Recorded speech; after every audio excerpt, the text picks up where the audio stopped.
Hello everyone! Welcome back to more One Piece. This is episodes 710 all the way up to 713.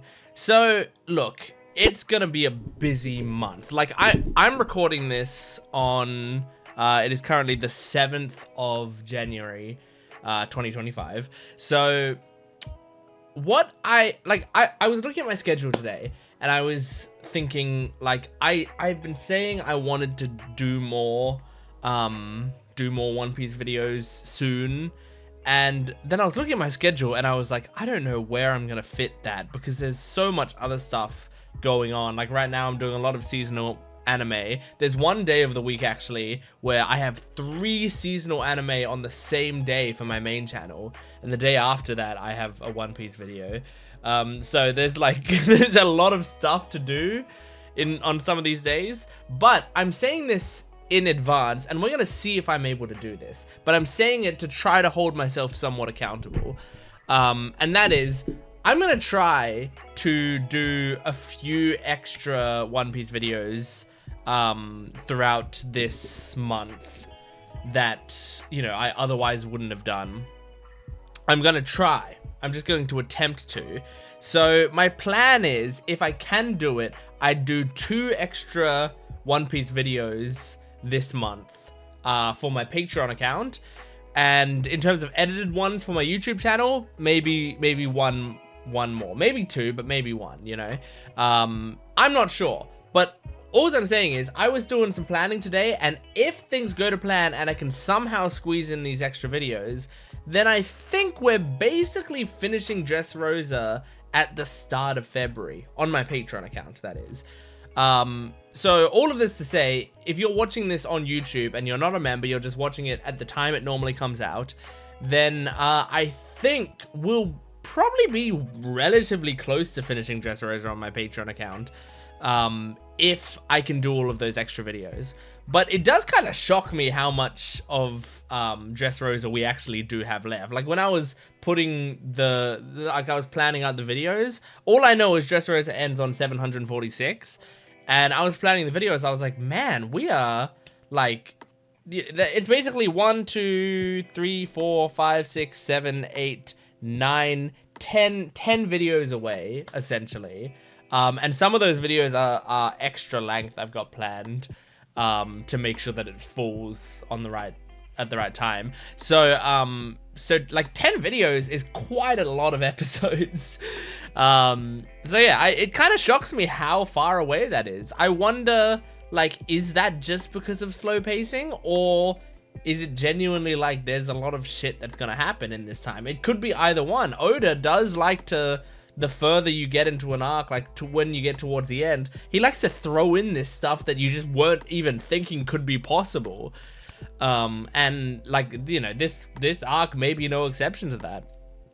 So I'm really excited for it. Last video, I remember we kind of ended with Harudin the Giant launching Mark Vise into the air, and that was a really cool scene right there. But yeah, it was a good episode. Let's now jump into this next episode. Make sure to support the video if you can, liking, commenting, and subscribing. You can go to my Patreon account for full length and early access. The early access might be even further ahead, but as far as I know, at this current point in time, it's about 20 episodes ahead. And you can also join my YouTube membership down below to get 1 week early on edited videos on this channel. But without further ado, let's jump into episode 710 of One Piece. One Piece, woo!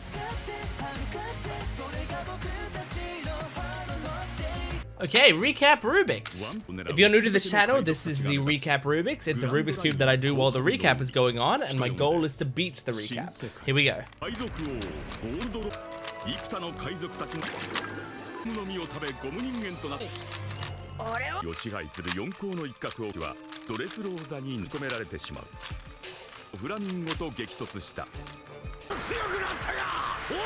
Oh my gosh, okay, this episode is gonna be called the Fight of the Executives, something. That's how far I got this cube. Okay, we're back to the Bellamy stuff. Oh, You got his blood on you. Oh. Oh my gosh. Is he gonna like kill himself by jumping around so much? So that Luffy doesn't have to worry about him anymore because he'll be dead? Oh my god.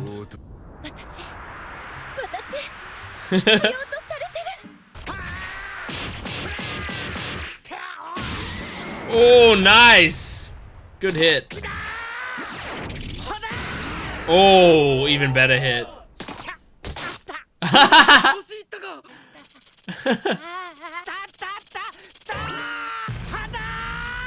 What the fuck?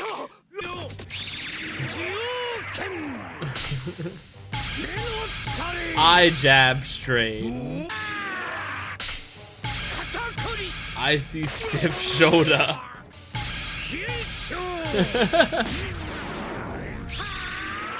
Oh my god. They get to keep using the same animation over and over again. Hmm? Oh. Take him out. Stick your finger up there. Uklisha.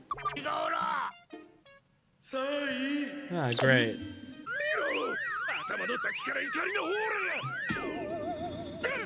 This is such a weird scene. They're like doing so many gags back to back.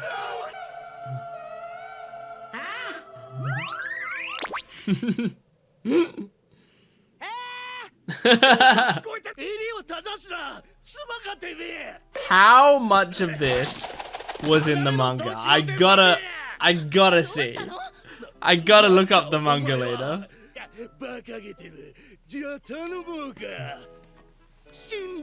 Oh my god! Is that crossing the line for her?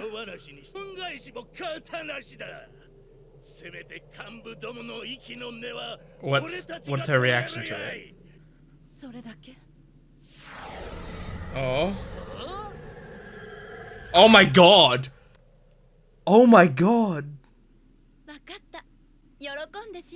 That's a good meme image. But what the fuck? Oh. I mean, this works for you, dude. But yeah, it is pretty fucked. Look at that smile on her face.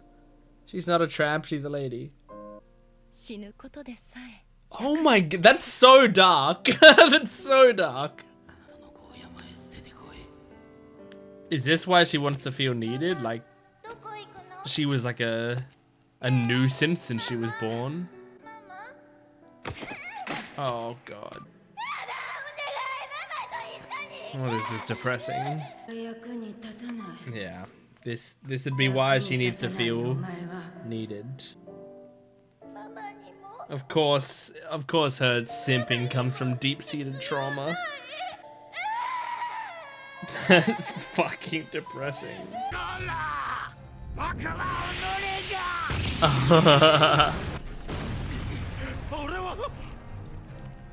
I mean, I appreciate that Sai's trying to stop it now. He's like, yeah, no, this is not how I want to win. Don Chinjao is a douche. He always has been a bit of a douche. But I've always liked Sai. Since he made me laugh so much in his first appearance. Oh my gosh. Oh. Is he gonna flatten his head out again? Oh my gosh. No, okay, he just hit the side of it. Damn, for Sai to be able to hold up to Don Chinjao is pretty fucking impressive. I didn't think Sai was that strong. I thought he would have been significantly weaker than Don Chinjao, but wow. Whew.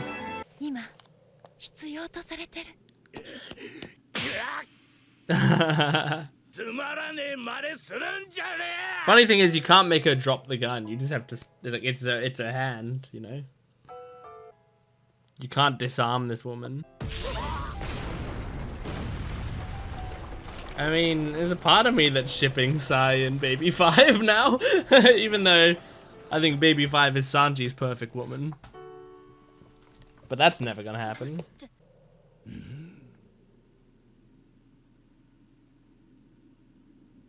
It's a 90-degree angle.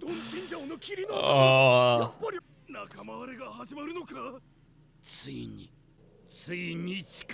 Ah, okay, so he wasn't as strong as Don Shinjao, but now he is.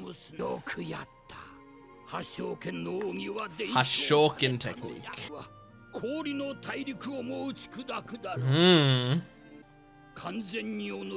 Oh, wow.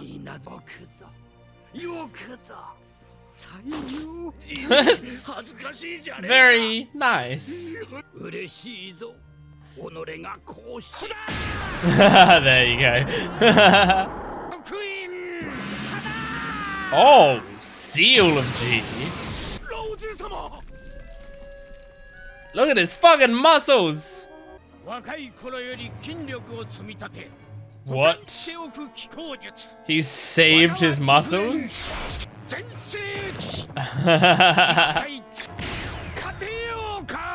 Well, maybe Sai, honestly.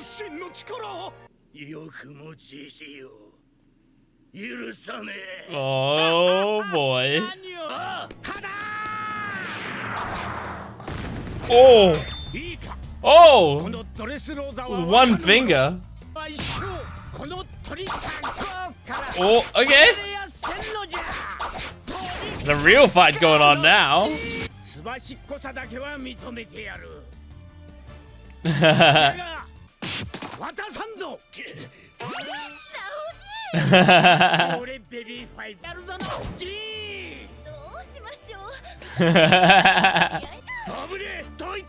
Aww. That's kind of nice. He is actually kind of fighting for her.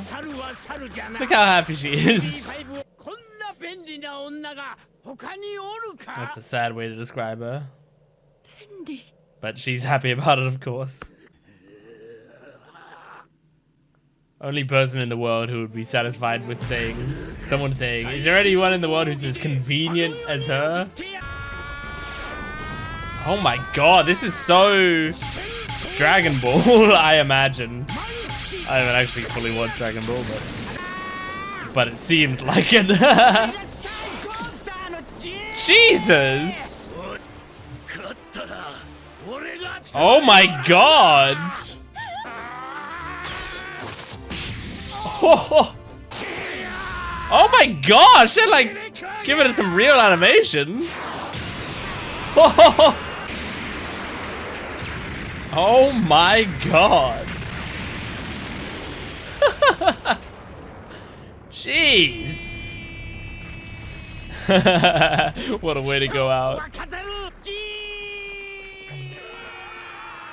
Okay, good, and all of the straight men are going down as well. Nice. Fell, yeah, she fell in love. Yep.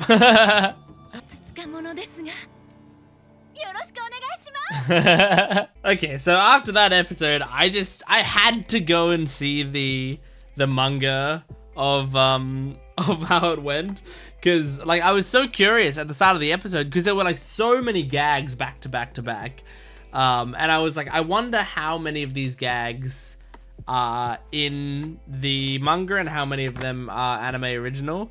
Because it felt like this is, you know, a clear thing that you can use to like extend out the runtime. So I went into it and I looked at the chapter, and there are actually more gags than I thought in the manga. Like, I thought maybe that the Laoji dying and his spirit leaving, and then people talking to him and the spirit coming back and then going, huh? Like, I thought all of that was just gonna be anime original. But no, that was in the manga. That whole gag was. I mean, that was a pretty funny gag. I'm not saying it's not a good gag, But like I was just wondering if it was in the manga or not. A surprising amount of it was, but there was you know, stuff added there. Like there were way more moves, like of Laoji's silly moves and stuff added in there, and a bunch more back and forth between them and stuff.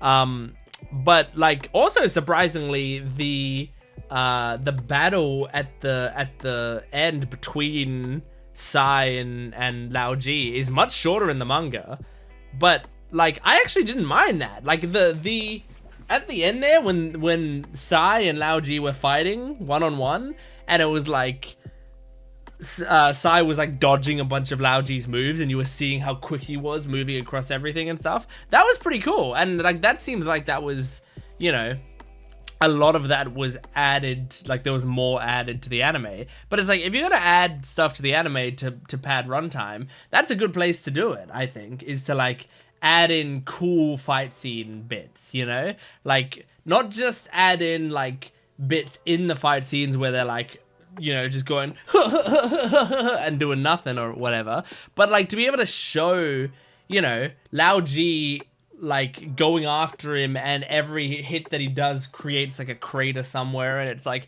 all clearly very strong. But we're seeing how Sai's like got quick movement, is jumping off the walls and jumping on his head and doing all this other stuff, and so it shows how strong they both are, and it made the battlefield very back and forth, and like it worked quite nicely. Really weird episode overall. But not necessarily weird as in bad. I don't think this was a bad episode. It's just a weird episode. And like we needed to deal with Laoji at some point, and we needed to deal with Baby 5 at some point. So like, you know, it makes sense. Like it's kind of cool that we dealt with them both in the same episode. Through the same, like the fact that they tied those two battles together in one way or another was kind of cool. And I wonder now if Baby 5 is actually going to be just together with Laoji, not Laoji, with Sai, because I'm kind of for that now. You know, this was a surprisingly cute episode, I think, and that would make sense why we don't get like a Sanji Baby 5 moment. Like, even as much as I wanted that, honestly, if this arc ends and Baby 5 sort of is happy and like has someone who loves her and she loves in Sai, then I'm kind of happy with that. I feel like she deserves a happy ending like that. I mean, I've liked her from the moment we met her, so I'm glad to see that she might be, you know, because it seemed like Sai, like, originally it was like, well, obviously Sai doesn't give a shit about her, but I think like as the battle went on, he was actually fighting for her, and he even said like, if I win this battle, I'm gonna marry her or whatever. So like, he's down for it, you know. It's amazing. Yeah, but Baby 5's backstory was very sad, and like, it's so dark that he's like, "Oh, you should kill yourself," ha ha ha. Like, he's just making a joke, like, oh, he's just taunting essentially, like doing a battle taunt, like, oh, if you think you're so useful to me, why don't you do this? And then she's like, okay, and then he goes, oh my god, no, I didn't actually mean to do that, because that, like, what kind of person am I gonna be if I just told her to end her own life, and then she did in front of me, and I was just cool with that, you know? Oh, how'd you beat Baby 5? Oh, I, you know, emotionally manipulated her until she shot herself in the head. Like, that's a really dark thing to tout as your victory. So, so yeah, it was a very, like, surprisingly crazy dark episode, but still, pretty good. All right, let's move on to the next episode now. This is episode 711 of One Piece. Here we go.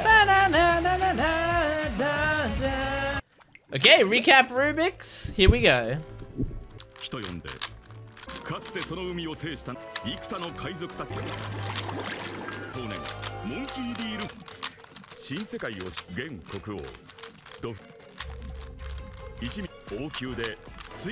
Alright, and that's a cube complete. Okay, this episode is gonna be called Bellamy hopefully does the thing he's been setting up for 3 episodes.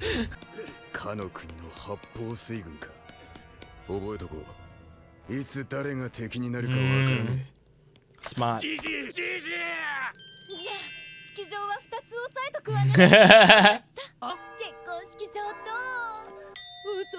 Yeah.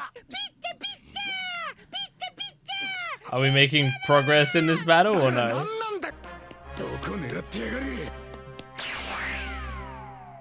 Oh! Okay, you destroyed the giant face, but he got out of it. Yeah. Oh. Sure. Sounds great. Have you charged it up?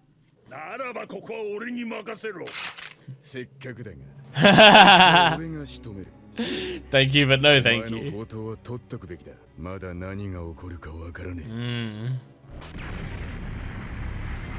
I feel like there's some decent cuts of animation in this episode as well.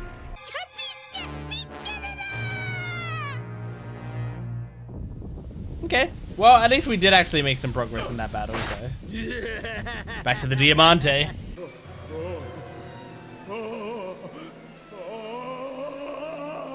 So depressing. Come on, Kyros, you need to kill Diamante. Cut off his head. Man, he's loving taunting you. Go!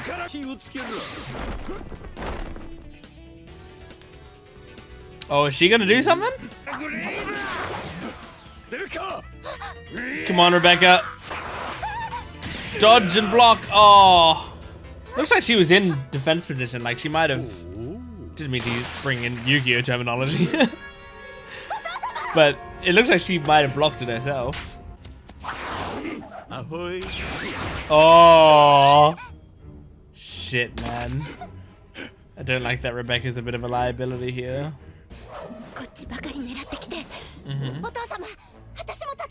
Either that or run.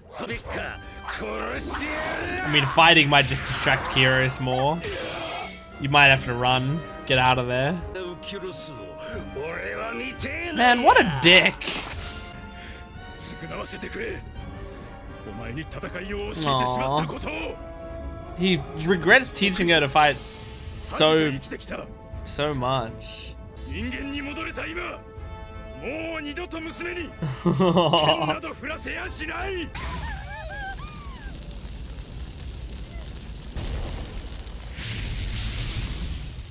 There he is. I love that his hat can reform from the fire. It's alcohol. Your daughter's drinking sake. Sabo, it's good you're helping people, but man, you got one of the most powerful fruits. I wish you could help, you know, us. I wish Fujitora could just help with the civilians and you help us. Alright, Bellamy. We gonna do something?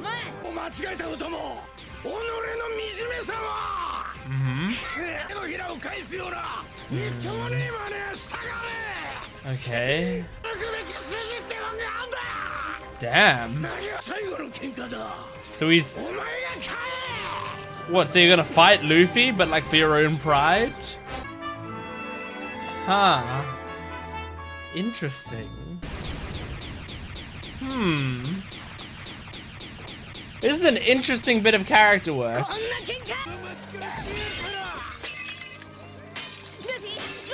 I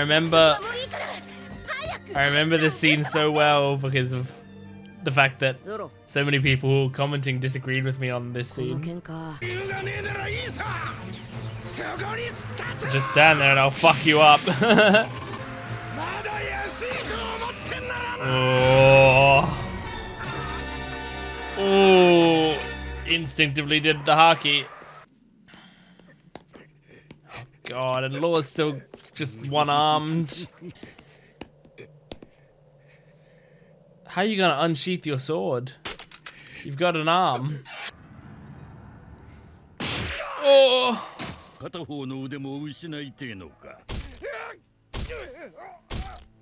Jesus, man. Jesus, man. We need Luffy up here.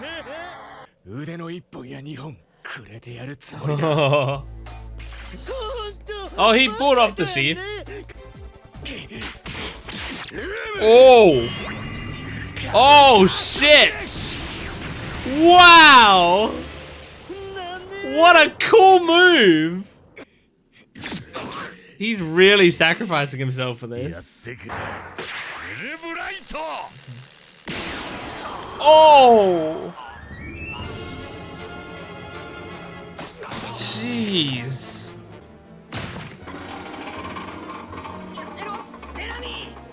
You need to fight him, man. He wants you to, you gotta do it. Oh. Man, that smile. Mm-hmm.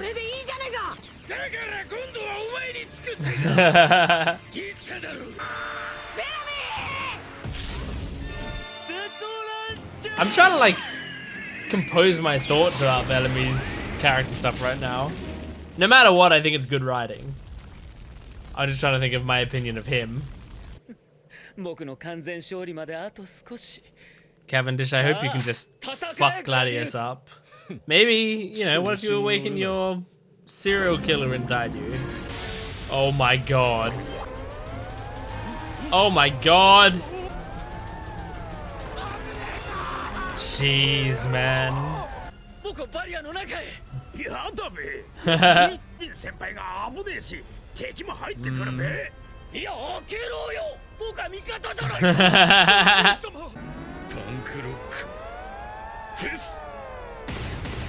Oh man, Doflamingo's men are doing a lot of friendly fire lately. I think he's fine. Alright, decent little episode. I'm trying to still gather my thoughts about the Bellamy situation. So I like the decision from Oda to do this, firstly. Like, I think this is way more interesting than like anything I would have come up with for Bellamy's character arc. All I'm trying to figure out is like, does this make me respect Bellamy more or less? Which I think is a tricky thing, because on one hand, like, okay, let's actually go over what his idea is, what his opinion is. Because basically, from my interpretation of what he was saying, and I mean, there was one specific line that like really brought it together. So he said, I know that I admired the wrong man and how pathetic I am, but turning around on the man that I chose to admire because I couldn't get the response I wanted is so disgraceful.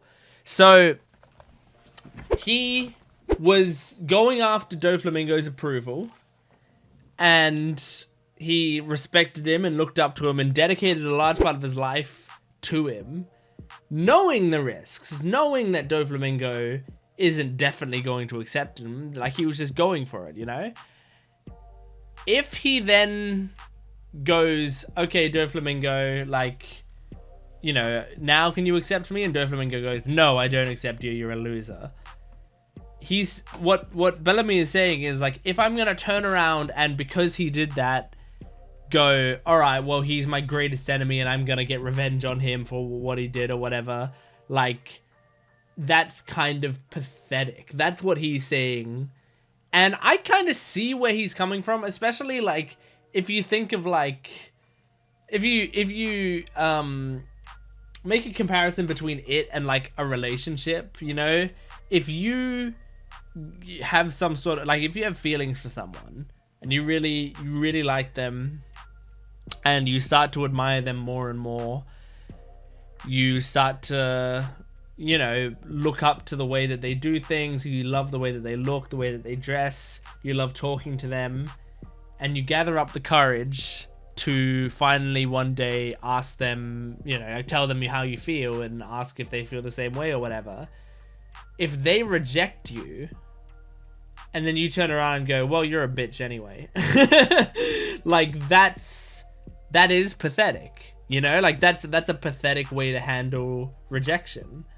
And so if you compare it to a relationship, Bellamy's 100% right. Like, you should handle, like, it doesn't make them less of a person because they rejected you. Like, you knew that that's something that could happen going into it. That's why it's a risk to take.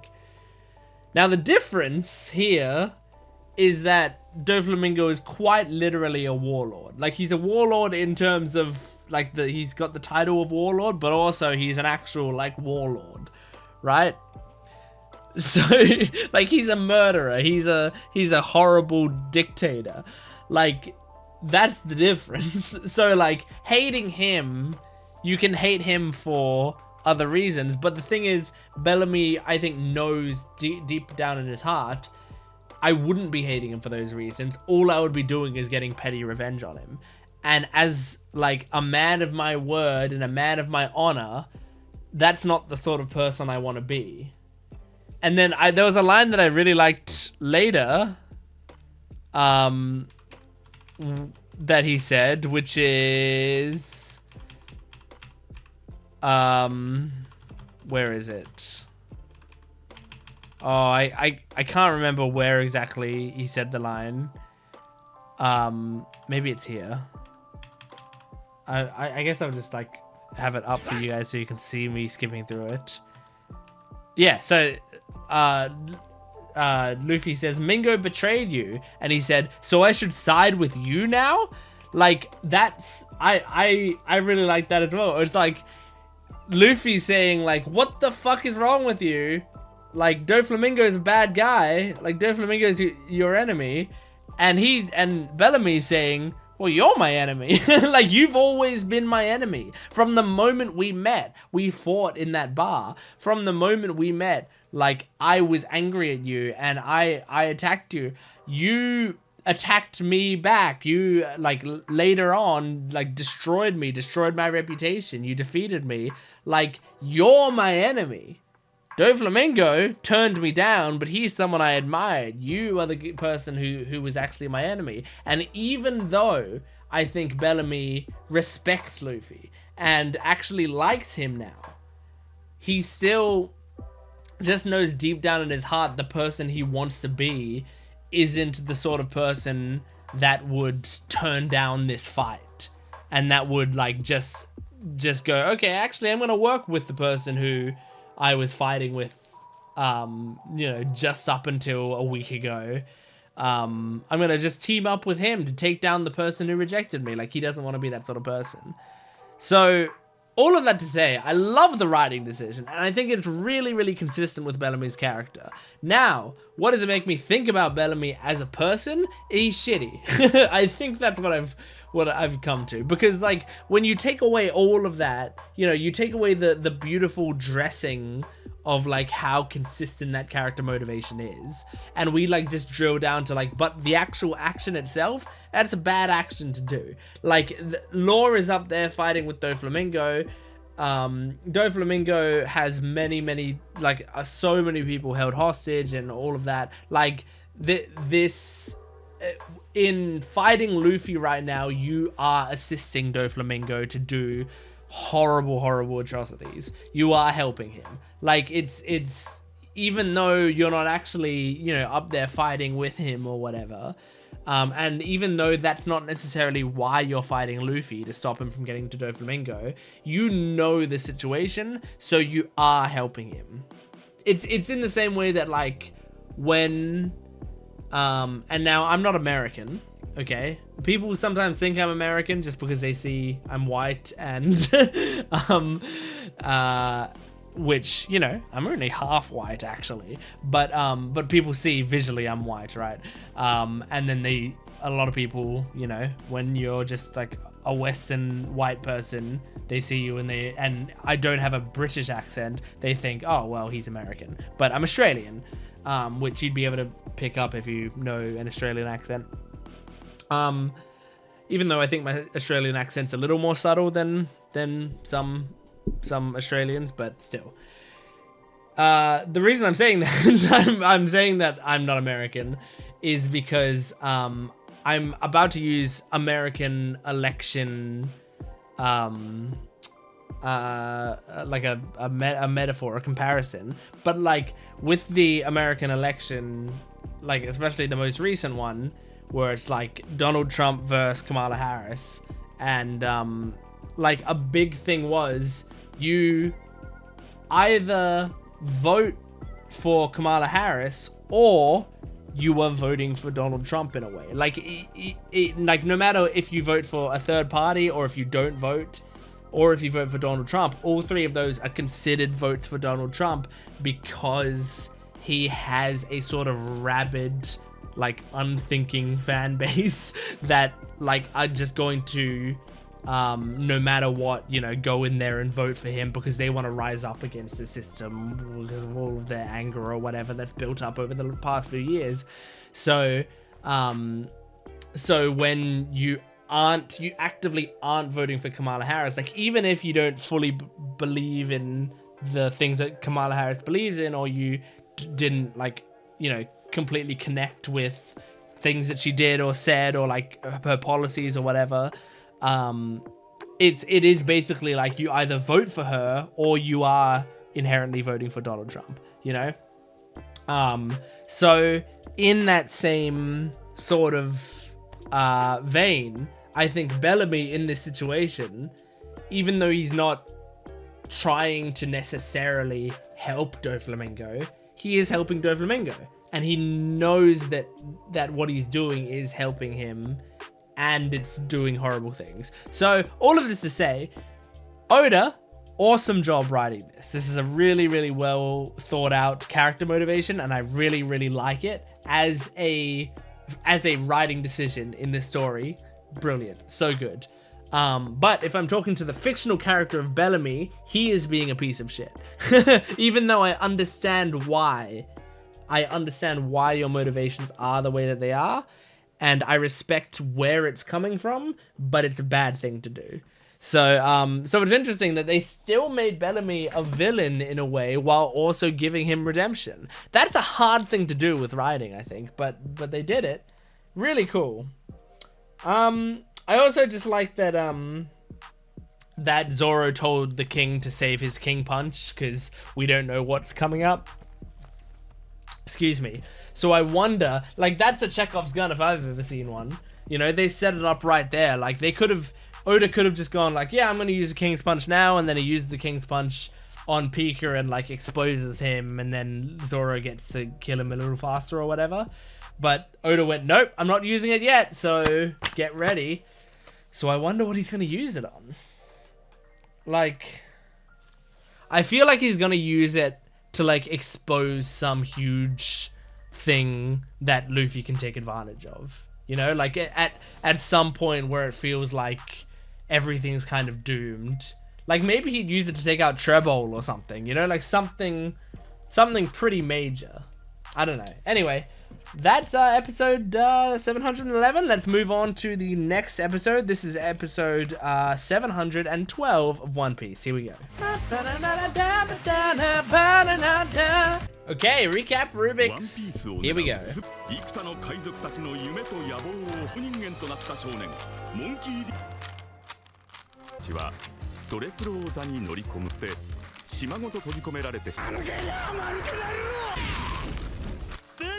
And that's cube complete. Alright, this episode is gonna be called the thrilling fight between Gladius and Cavendish. Because I imagine Cavendish didn't die from that. The smoke's gonna clear and he's gonna be completely fine. Maybe Bart ended up saving him. Maybe not? Oh, yeah, no, I think he did. Make the enemies not follow you.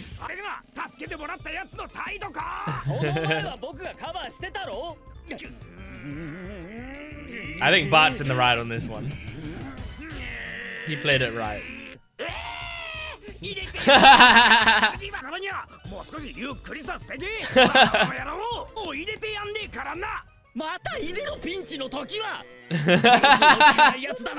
These two. She's still climbing those feet. She is not a tramp, she's a lady. And I won't hear any more of that. Barrier. The barrier, right? Oh, he's like doing a smaller. Oh, cool. That's awesome. That's awesome. Cresthead. Did he get upgraded? He was Rooster before, wasn't he? Oh. Oh my god. Look at all that Robin content.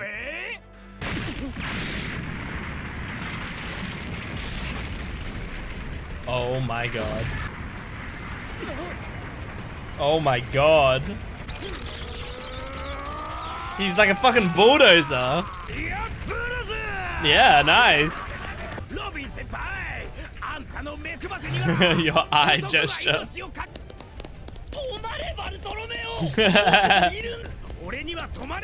You gotta trip Gladius.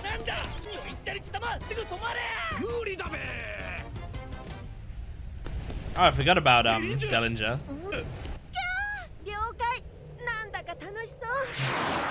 Oh!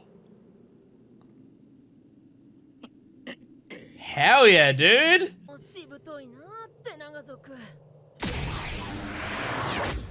The way his arm folds back into the shoulder is crazy. Oh! Yeah, come on, fuck him up. Oh! Damn, man! Jeez, Dellinger's not holding back. I kind of like how brutal he is. Explode him. Oh! Oh! Skimmed him.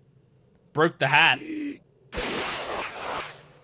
Oh! This guy's a badass. I really like him. Well, he's delaying you at the very least. Keeping you distracted.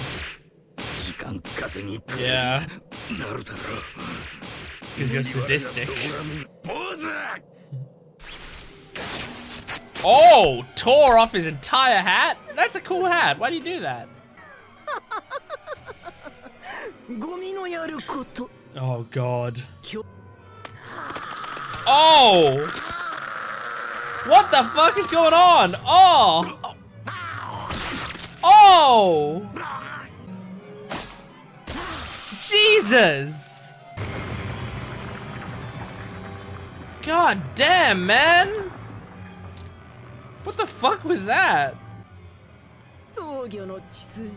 Fighting fish lineage. Yeah, I saw something about that before. They said something in a previous episode about just fighting fish stuff. Ooh. Oh! Oh! Did Cavendish awaken the... Did he awaken the serial killer? Oh shit! Oh!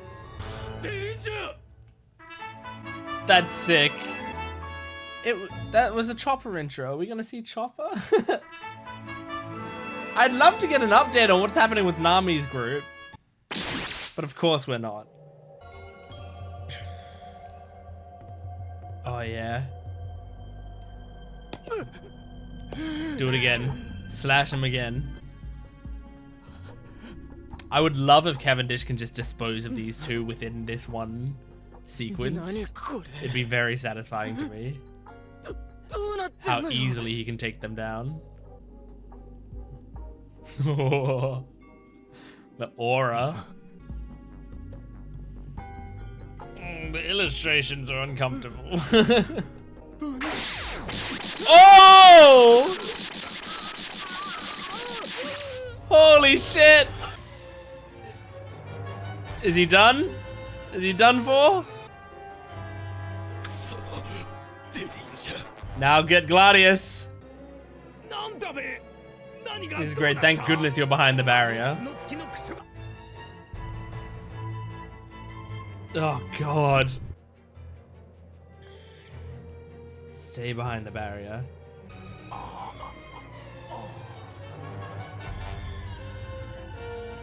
Is that guy's ass? No, it's his leg. Okay. I thought he had some cheeks.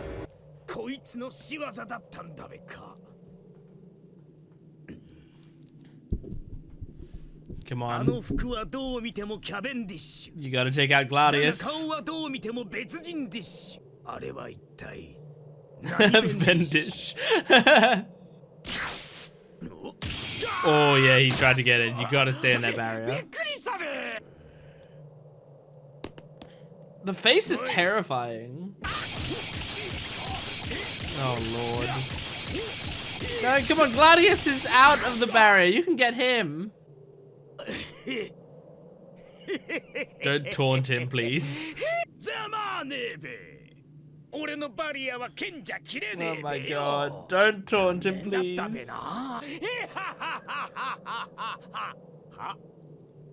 What's he doing? Oh no. Yeah, why did you leave that hole open in the first place? The fucking face is... No! Not after Robin! Oh my god.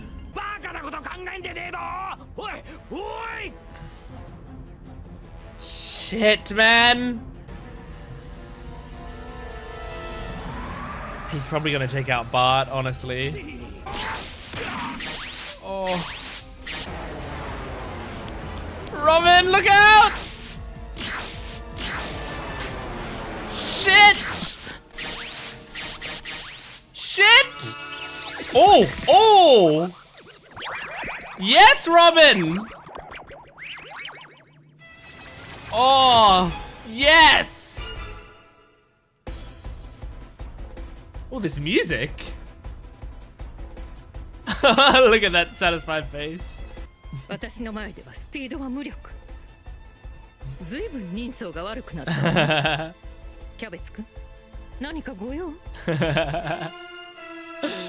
should have had faith in you, Robin. Aww. I'm really glad about that, because I feel like I said before, like, we don't get many like Robin fights, and this wasn't a Robin fight necessarily, but she's got one of the strongest devil fruits that we have, like, at least in terms of versatility, and we know it's like it can do some really strong, crazy shit. And I feel like moments like that, I always think in One Piece, like, oh, Robin could just tie them up, or Robin could just do this. And a lot of the time she doesn't do that because obviously, and I don't think there's a problem with this, but obviously Oda wants to do like creative stuff with other people's, you know, and like most of the time, what you're going to be doing with Robin is exactly this. It's just going to be her arms appearing on people and holding them back. And it's like, you know, you can only do that so many times before people are like, okay, I get it, you know? And so obviously Oda wants to do more interesting stuff, which is fine. Like, there's a thing that I see a lot of the times in shows, like this, a sort of trope type thing in shows where you'll see, and you see this like a lot in shows like One Piece. I remember I see it a lot in like Avatar: The Last Airbender and stuff. But it's the thing where characters will come up with like a way to defeat something, and then without it ever being counted, they will then, the next time they go to defeat a thing, they could use the same method, but instead they do a different method. And the reason is obvious, because you, as an audience, like, it's more entertaining to see unique ways they can use their powers, or unique ways that they can do this. But like in universe, it's always like sometimes they're putting themselves in unnecessary danger or doing something, whatever, even though they don't need to. Like, for example, in Avatar: The Last Airbender, And they do this a lot in Avatar. And as I said, I don't think this is bad writing or anything. This is actually like the writers trying to keep the show interesting. It's just something that you notice a lot, right? In Avatar: The Last Airbender, there's I think it's the Day of Black Sun episodes. They're going up against these towers that have these big like I forgot what they're called, the giant crossbows. But they've got those big things in them, right? I'm just gonna call them crossbows, but there's an actual name for them. And so like the giant crossbows are in each of these towers, and the first tower, they like throw a grenade in there or something and it blows up and takes them out. The second tower, someone flies by, like Sokka or something, flies by with a sword and cuts the front part of the crossbow and destroys it or whatever, right? And so like those two are very, very effective methods of taking them down, right? And it like didn't do them much risks. They could probably, especially the one where you fly by and cut the front of the crossbow, they could do that with every tower, right? But instead, for the next two towers, they go like, okay, these are the last two. You guys go in that tower and I'll go in this tower, right? And then they do that, and then something goes wrong in one of the towers. Where one of them gets hurt. I'm not going to spoil everything that happens, but one of them gets hurt because of it. And it's like that those characters put themselves in danger but even though they had a method that the show hadn't established there was a counter for. Like if they cut one of them down and then we like watch all of the other towers go like, careful, they're going to cut us down, and then like start to put things over it or something, you know, defend it from that somehow, then that's one thing. But the show creators want to keep it interesting. So I feel like that's what happened with Robin a lot, is that she, like, a lot of the applications of her power tend to manifest in very much the same way. And so because of that, she actually kind of gets sidelined a lot in the show, I feel like.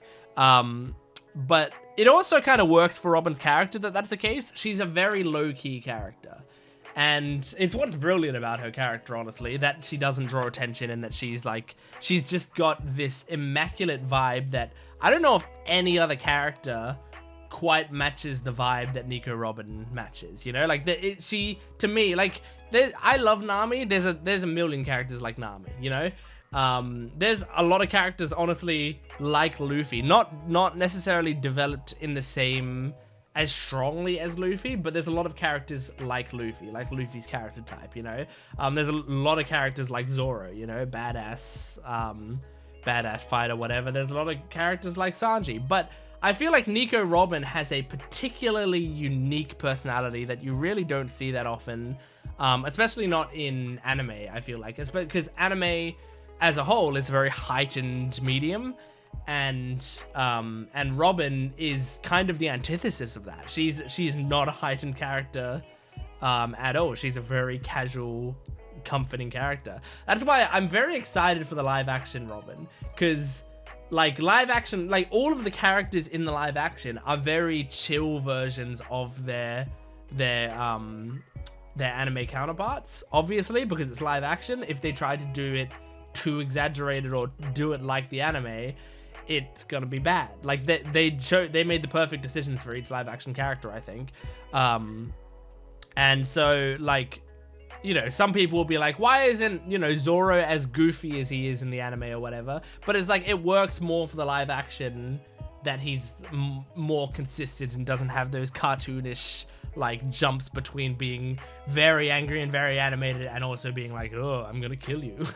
You know, so but I'm very excited for Nico Robin, because I feel like Nico Robin can somewhat go to the live action unchanged. Like she actually, like, if anything, I wouldn't be surprised if she's more animated in the live action version, because of how chill of a character she is. I wouldn't be surprised if they added a little bit more to her personality, not to her personality necessarily, but to her deliveries. And I'm curious how the actress is gonna tackle it, because I don't know the actress's prior work or anything. I've never seen her act. All I know is that she's beautiful and she looks like a Nico Robin character, or a Nico Robin, you know, the right Nico Robin actress, but I don't know her her actual like history, and I don't know how she's gonna act. So I'm really excited to see how it gets portrayed. But anyway, I just love this, that like the show makes me scared. And I mean, maybe it'll end up, maybe Cavendish's killer, I know he has a name, I can look back and find it, but I know Cavendish's killer could potentially like break out of this next episode or do something.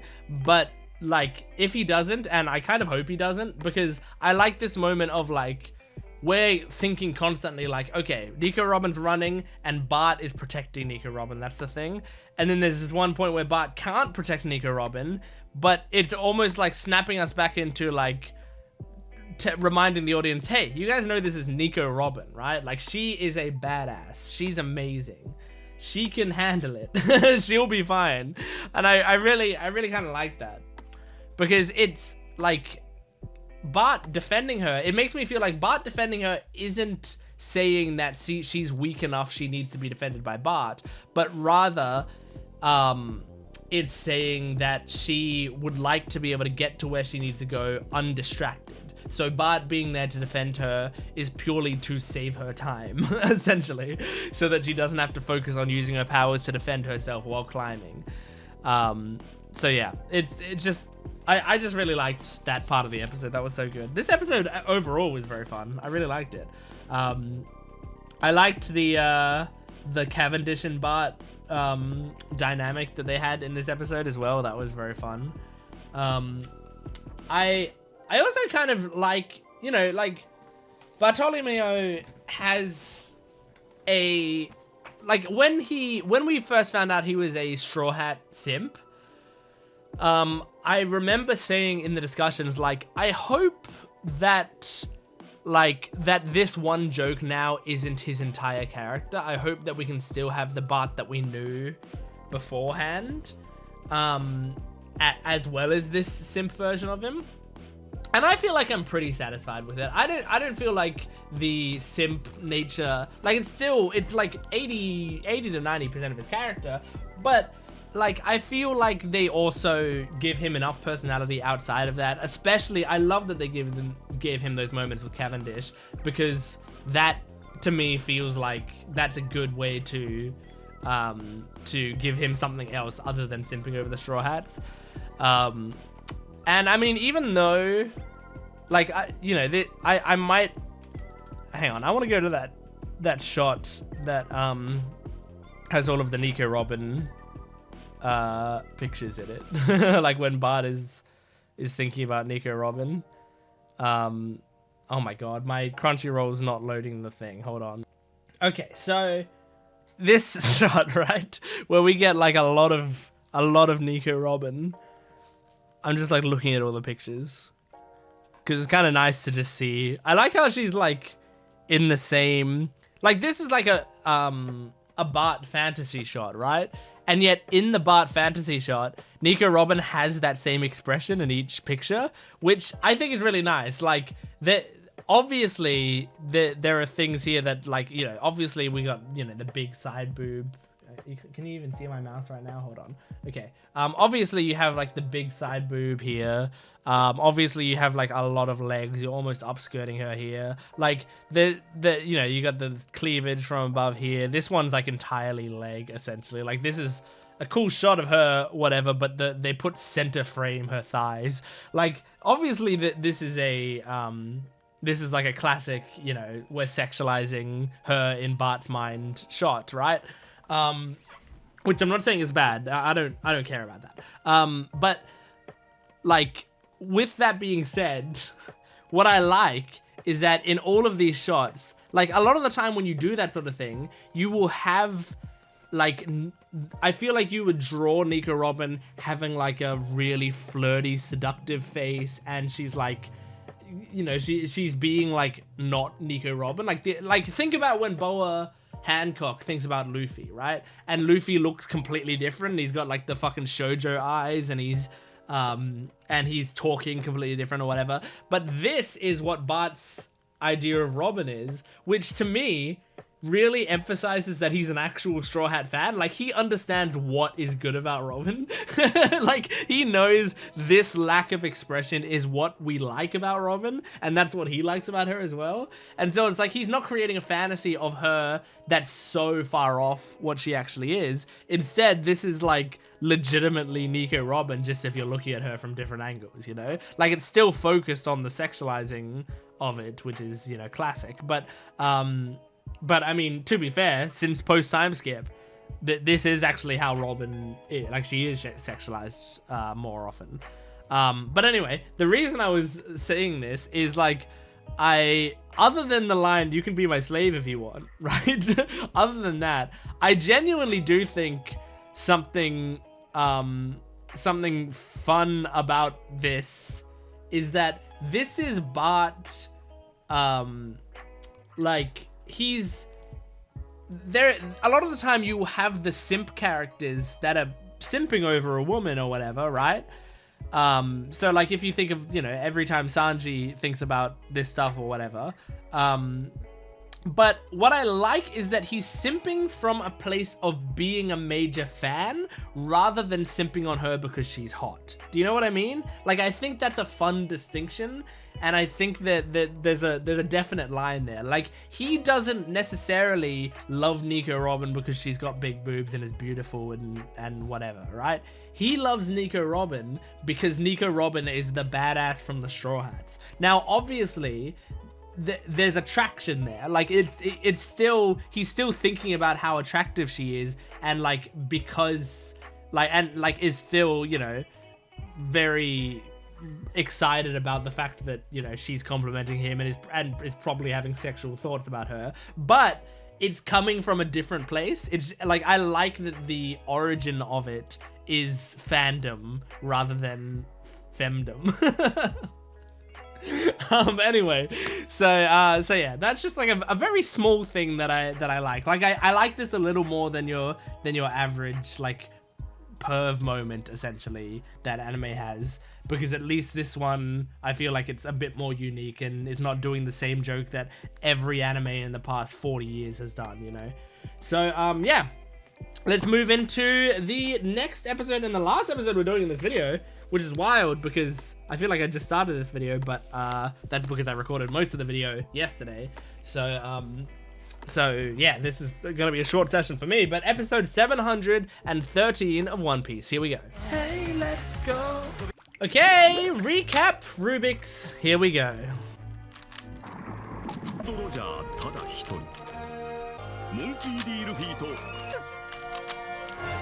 四皇の一角を崩すためこの中に閉じ込められてしまう人情は必要ない And that's the cube complete.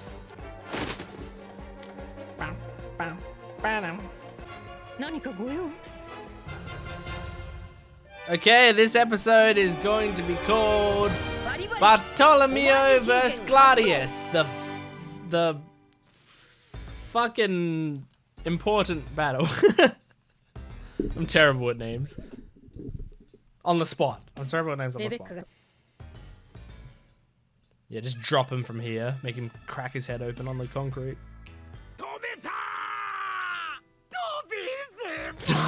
Dobbin. I love Dobbin. That's kind of what I was saying. I mean, he's staying very quiet. Oh. Can you break him out of... Oh.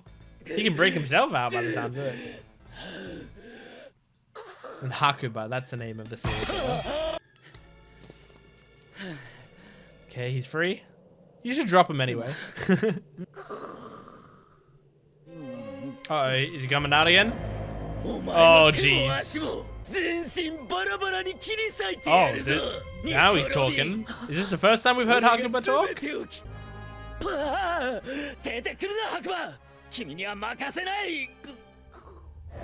Oh, God.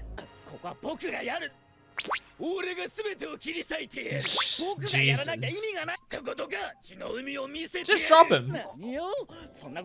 They're doing like a double act. Nico, Robin, you do not have to watch this. Oh, cool. He's Two-Face now.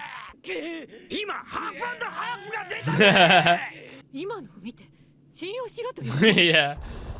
It's complicated. Oh no. Just drop him. Bart maybe can catch him. Oh no. Oh, this is bad.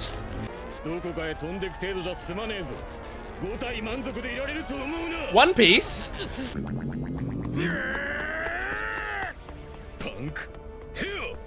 Oh! Ow! Oh, god damn. He did a lot more damage. Does he have fucking... Yeah, poison. Damn.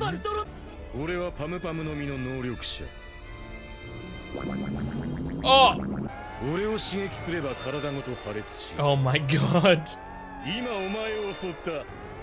Jeez, he's like a pufferfish.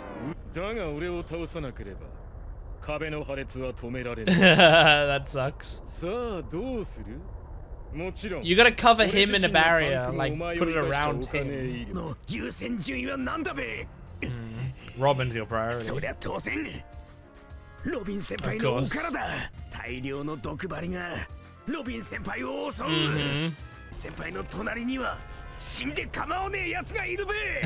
Someone is expendable.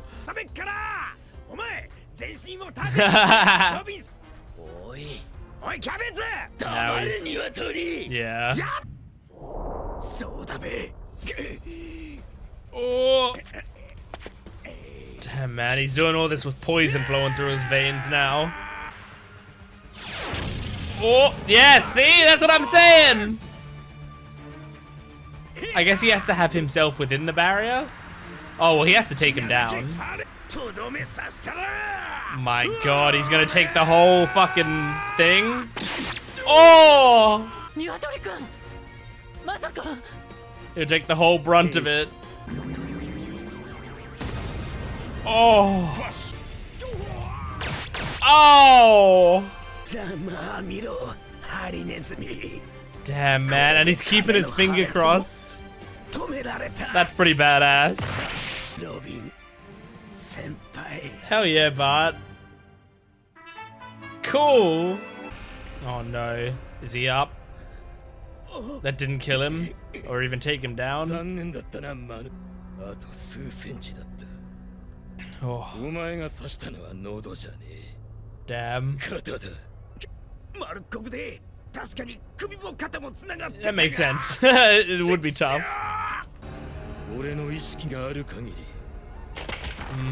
My power stays online. Yeah. Shit, man. Are you? Oh my god.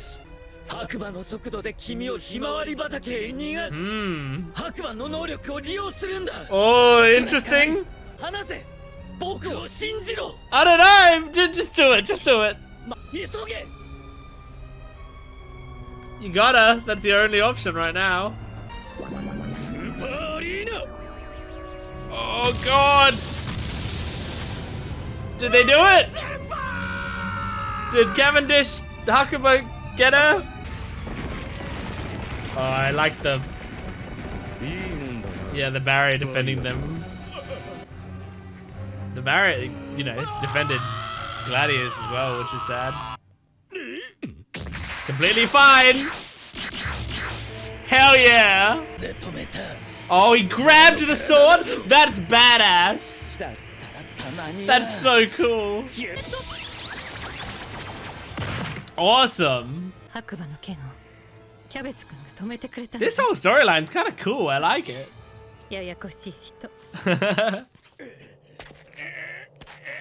Oh my god, dude, you don't need to sit up anymore. Well, I mean, I'd like if you could take down Gladius.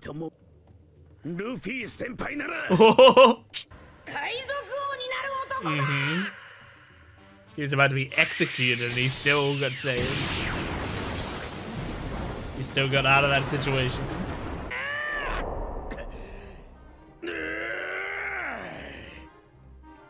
Damn, Bart, for you to be standing right now. Oh? Oh! Awesome. That's so cool. He has his own Barry no pistol. That's so good. That's awesome.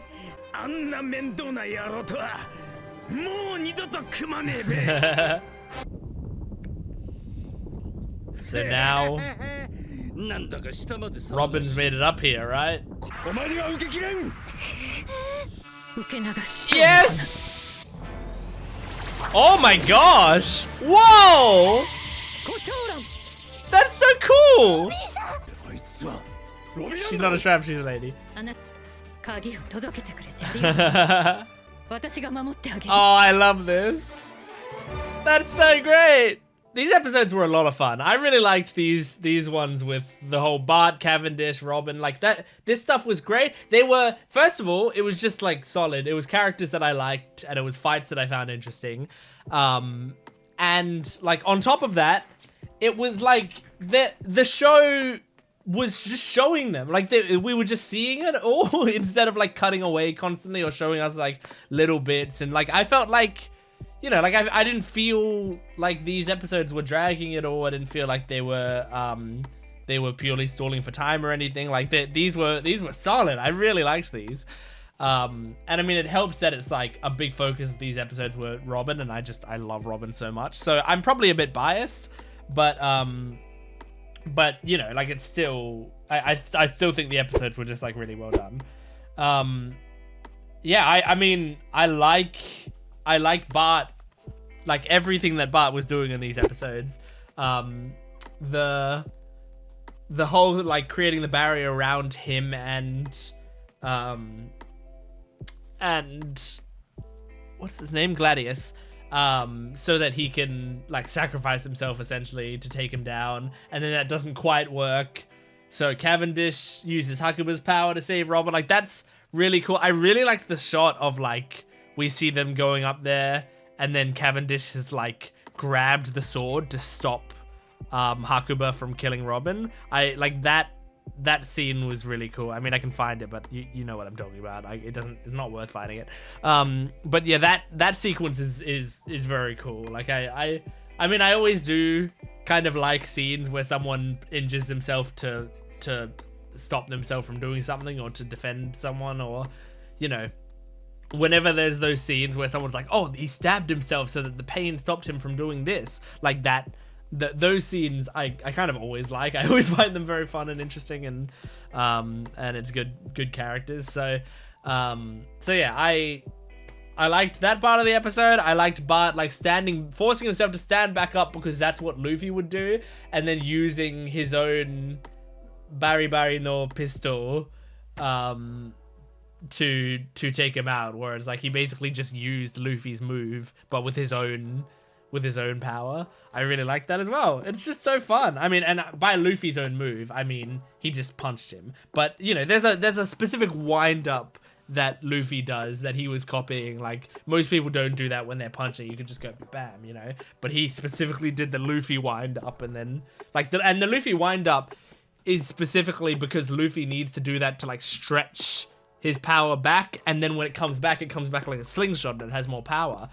Bart doesn't need to do that. His arm's not going to stretch back, so it actually probably does like less power to do that. But the advantage is that he's going to feel like Luffy while doing it, so he's going to put more into it. So it probably outweighs the cons of doing that sort of stance. But yeah, I really liked that. I like and Nico Robin's move at the end there, where she like creates the flowers that are like that, because she's got the flower fruit or whatever, right? And I always forget that it's like specifically her fruit is like is it called flower? Because it feels like that you know, it feels like it would be the body part fruit or something, you know, the body fruit, the limb fruit, but no, it's the flower fruit. So like her actually like making her hands like flowers that are like on the leaves in the air is really cool. It's a really cool way to use that, and there was I would describe it as a very pretty shot. Yeah, this is a gorgeous little shot here. I like it so much. Like, it's just showing how she deflected all of it, and it's got her own hands like coming from the sky, and Rebecca's like shocked, and now she can like defend Rebecca. It's really nice. Like, Rebecca was ready to defend herself there, but obviously Kiros doesn't want Rebecca to have to use that sword ever again, you know? So it makes sense that like now we're gonna hopefully have Robin defending Rebecca, so that Kiros can focus entirely on facing off against Diamante. It reminds me of My Hero Academia in the All for One battle, where it's like we need to get Bakugo out of here so that All Might can focus entirely on All for One. You know, that sort of scene. I really like it. Anyway, great episode, honestly. Really fun. Like, it's nice when, you know, these are like, I guess, smaller battles, you know, smaller scale battles than like the Doflamingo fight or whatever, but it's, you know, you can do it really well if you focus on the right things, and if you do it at the right pacing. I know, I mean, look, if I was reading the manga wouldn't have most of the issues that I would have with a lot of the battles, but I will say, and I do want to say this now, because I mean, obviously the main reason I'm doing the anime, not the manga, is I'm doing videos. Like, this is, you know, I'm doing anime reactions to this stuff, right? The second reason is that I really like just like seeing things in animated form when it's available. I love hearing the voice acting. I love hearing the music. I love seeing the motion.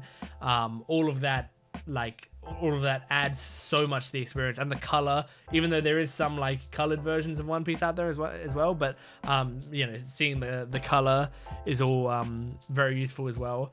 But the third reason, and like I'm not, this isn't throwing shade, this is just a personal thing for me, is like, I've read some of the One Piece manga. I mean, I did earlier in this video. I checked out one of the chapters that we saw, but like I can't really get it right now because it's under, I mean, I guess I could. This is dangerous. What I'm doing right now is very dangerous. Oh god. Oh god. Oh lord. Oh my gosh. Oh, why am I doing this? This is such a bad idea. Okay. My camera's gonna be a bit lower while I do this. But I've got the first issue of the One Piece manga, right? Mostly because it's just cool to have a physical copy of the first issue, so that I can be like, look, I love One Piece. This is like a thing that I have. But you know, like I've read it, and I've read One Piece chapters before and stuff. And I mean, this is less of a thing in early One Piece, I feel like, and like it's more of a thing in later One Piece, but I find Oda's panels like to be very difficult to follow for me, because I like for me, I'm very bad when there's a lot of stuff going on in a panel, and there's like a lot of characters and a lot of scenery and a lot of dialogue. My brain can only really focus on like one or two things at a time. And once again, this is not shade.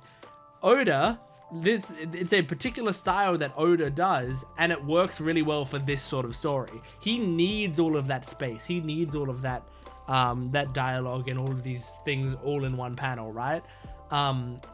But because of that, Oda's panels tend to look very crowded. And I sometimes struggle to follow what's going on in manga that have crowded panels. Whereas in simpler manga, like the manga that I read tend to have simpler paneling. And I mean, I read a lot of more casual, like, slice of life-y type manga. Like I read Blue Box, for example, is one of my favorite manga, right? Which is a romance series, a romance / sport series. And that's one of my favorite manga out there. And that has very, very simple paneling. Like if you look at the panels of a Blue Box chapter, which I mean, maybe I can get up. But you'll see, like, most of the time a Blue Box chapter will just have like a character's face in it, you know? And it's not and that's not a bad thing. I really like that. So, I mean, let's see if I can go to like an early chapter of Blue Box so that I don't spoil people who are like only watching the anime or whatever. But like in Blue Box, I don't know if you're going to even be able to see that. Can I even get my camera to focus on that? Hold on. Let's see. Okay, so like a Blue Box panel, obviously since it's slice of lifey, it's like there's a character in it, you know? Like it's very, very simple to like follow exactly what's going on because you're just looking at the character's reaction or whatever. And yet a One Piece panel, a lot of the time, and I mean, I wish I could find a good example in here, but honestly, early on, the panels are kind of simple. And it gets more and more complex as it goes on. But like, a lot of the time, I guess that's somewhat of an example. You'll have like a panel like this, where it's like, okay, you can see the statue, you can see the person talking, you can see all these people down here. There's like sound effects going on. There's things that they're saying out loud the entire time. Like there's kind of a lot going on within the panel, and that one even is still a pretty simple panel. But I feel like if people read the One Piece manga, they know what I'm talking about, you know. And so like all I'm saying is, I feel like if I read the manga as my first experience with One Piece, I would be missing so much more, because my brain is so bad at focusing on stuff like that sometimes that I would be like everything would be like very confused, because my eyes would like glaze over certain panels where I'd be like, okay, I think I know what's going on there, but I wouldn't realize I'm missing like the major element of it. So all that to say, I'm glad I'm watching the anime, because I feel like the anime, like, for its faults, the good thing about the anime is it makes it a lot easier to follow everything that's going on. In fact, the anime makes sure that you don't miss anything. Like in this episode, or in the last episode, when Cavendish turned into Hakuba or whatever, I remember thinking like, oh my gosh, they're showing this scene. Are they actually, like, I thought for a second that they weren't going to remind us what this was. And I was like, oh, good on the show that it's like expecting that we're going to remember what Hakuba was or whatever. And then Bart was standing there and he was like, hang on, he looks completely different. Oh, this is exactly like what happened back in the Colosseum. And then it shows like a lengthy flashback of the Colosseum showing that whole scene basically. So it's like the anime makes sure that you don't miss anything. Like the only things you can miss are like more minor hints and more minor foreshadowing and small character moments and stuff. But in terms of the major story, they make sure, and that's not a bad thing. Like I feel like so many people are into like show don't tell type storytelling. But for me, I think the number one tenet of storytelling is making sure the audience understands and enjoys what's happening in front of them. Like it doesn't mean you can't have something that's confusing or a mystery. If there's stuff that's confusing or a mystery, that's great. But I feel like you also need to signify to the audience you are not supposed to understand what this means. Because like a lot of the time when people don't understand what's going on or they're lost, they get bored, because it's kind of frustrating to watch something when you like purely don't get what's happening. So the good thing is One Piece is never confusing. Like I know what's going on in One Piece all the time. So yeah, anyway, that was a lot of rambling for stuff that didn't really relate to this episode. Oopsie. Anyway, thank you so much for joining me for One Piece episodes 710 to 713 or something. I think it's exactly that. yeah, 7:10 to 7:13. Thank you for joining me. Make sure to support the video if you can, liking, commenting, and subscribing. And go to my Patreon account for full-length early access and exclusive videos. You can get the next 20 or so episodes at least on my Patreon account right now. And you can join my YouTube membership down below to get 1 week early on edited videos. But thanks for watching. I'll see you next time. Goodbye.